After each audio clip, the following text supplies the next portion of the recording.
Why did all my emails disappear from my iPad? Hello viewers. Today we are going to talk about a common problem that some of you might be facing: emails disappearing from your iPad. Don't worry, your emails are most likely not gone for good. We'll go through several common reasons why this can happen and the solutions to get your emails back. Remember to always back up your important data to avoid data loss. Is your email account properly synced? The first thing to check is whether your email account is properly synced with your iPad. If there's an issue with the sync settings, emails might not show up in your mailbox. Go to the Settings app, Mail greater than Accounts, and select your email account. Ensure that the Mail option is toggled on. If it's off, turn it on and wait for a few moments to see if your emails reappear. Are you looking in the right mailbox?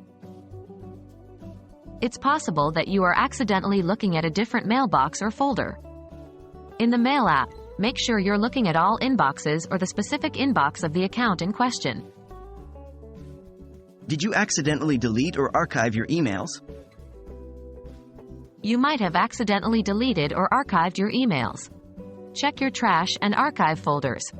If you find your emails there, you can move them back to the inbox. Is your iPad storage full? If your iPad is running low on storage, it might not download and display all your emails. You can check your storage in the Settings app, General greater than iPad storage.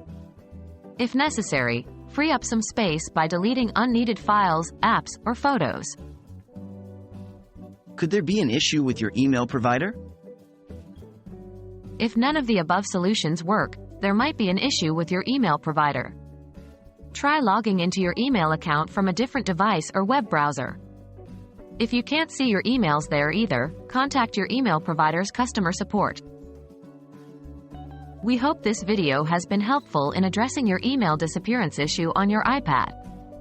If you're still having trouble, remember that Apple support is always there to help. Always keep your devices updated and regularly back up your data to prevent such issues in the future. Thanks for watching, and see you in the next troubleshooting video.